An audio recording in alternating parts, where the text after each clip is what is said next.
what maybe I'd missed, and just to see, is it true? That day I chose a different path, and yes, inquiry really has been an incredible tool, and it's more of I wouldn't say an active form of meditation, but there is a process of answering questions and meditating into it, sitting with it, noticing what you're being shown, what you've missed. You're so vast in what meditation is what it could possibly look like, which I love about you. With all the, you and Tony have given seminars in service all over this globe.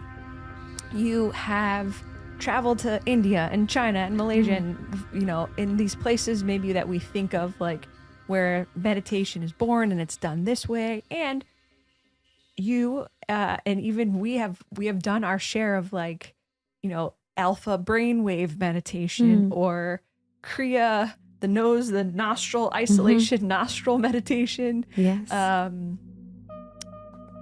The sometimes words get put to it, vipassana, or things that almost are intimidating, like Tony says, like in certain industries when there's this language and then you kind of get psyched out because you're like, I don't know what that means, whether it's the medical field or the financial field, or it's the same thing. I feel that even in when I step into this realm, and you have this ability, like a lot of folks have wrote in and said, how do you know you're doing it right? Or what's the way? Do you do this kind of meditation? Do you do this kind of meditation? And you're kind of like, I had this conversation with my sister and I questioned this thought. And of course this is about meditation, but I want people to see, like you often use the word inquiry. You talked about Byron Katie's The Work, which is these 4 questions. So that's where the inquiry comes in. And many folks who teach meditation will say, you sit with your thoughts, you notice the thoughts that come up, and you question their validity, you question the truth of this, or at the very least, you look at that thought and you don't judge it. You don't try to should or shouldn't it. You just accept that thought is coming in like a cloud through the sky.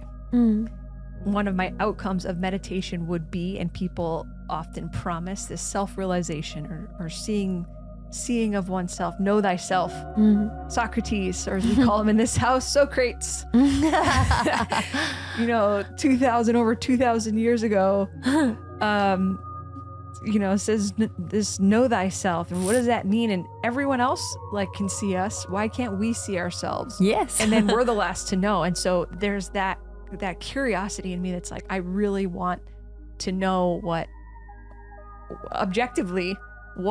is the outside experience of what I'm like that I know I'm not seeing because we're too in our own stuff, or we're too busy defending as the human nature would often do.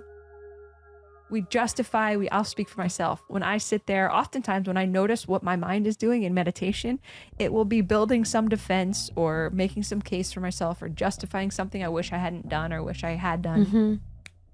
I guess you could call it contemplation and meditation. They can be interchangeable. And then of course, yes, beyond sitting, you keep mentioning a sitting meditation, but there can be a walking meditation.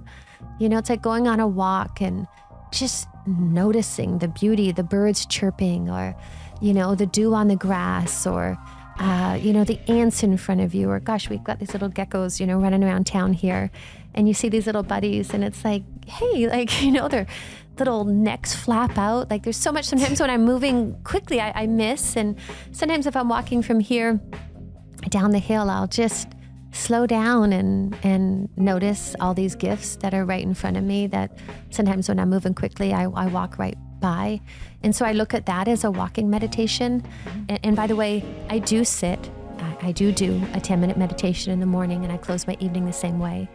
I do have the practice of that, but the practice also, I think the gift of it, of integrating, whether it's mindfulness, as you called it, with, Ellen's body of work and Byron Katie's, the 4 questions, is this can be something that's, takes flight and makes the inner experience, I'll speak for myself, my inner experience more kind. When that coherence starts to happen, or a greater level of harmony, all of a sudden mind or consciousness starts to notice something different. What I've noticed starts to translate in every waking experience or life just day to day, is that as a circumstance comes up and maybe I feel hooked or I feel frustrated by a moment, It's like, okay, this is just a thought. This is just a thought, or whatever judgment it is. And as I identify with that thought, I suffer. As I get a little distance and, is this true? Or take a breath, and it's like, oh my gosh, maybe just notice in the moment before possibly what I missed. I think that's the gift and the blessing of awareness, of alertness, of coming back to this moment, of being here now. Because it's so easy in a world of social media, in a world with news, and there's so much bombarding us with, just so much bombarding us. Yeah. When's the last time you listened to a podcast or read a book or ate a meal without checking your texts or looking at an alert or something? We are so bombarded. So to have attention, again, I think that's another thing that's on my target when I talk about outcomes or results that I'm after in meditation.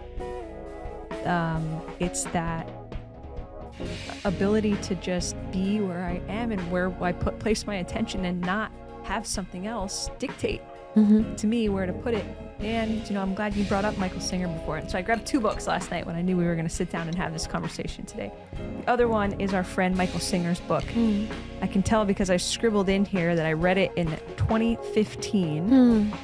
And it's always great to go back and look at the notes you scribbled in here. But one of the things I had written on the inside cover that clearly was something that I had gleaned from reading Michael Singer's book, which to me, and I've heard a lot of people say this, reading this little tiny book was the first thing that opened up this understanding in my mind of like, wow, that little voice in there. Why haven't I thought about this? Why haven't I thought about her before? And so this book pointed that out to me, and I had written in the inside cover, now what used to hold me down becomes what wakes me up. Now what used to hold me down becomes what wakes me up. So whether it's a belief I had about myself that's cycling in my mind for the 100th time, or a belief that I've heard someone has about me, or that I've made up that someone has about me that's cycling in my mind for the 1000th time, now I'm able to catch that, and that wakes me up to like, hey, that little punk in your mind, it's doing that thing again, and you are taking orders from it. Like, you're the boss. Like, I really like what you said there. It's only a dictator if you listen to it, rather than just like, these thoughts are coming up. Let them be. Let them pass through. Do you have meditations where you're like, oh, mind was chatting away today? Or are you like, do you still have those days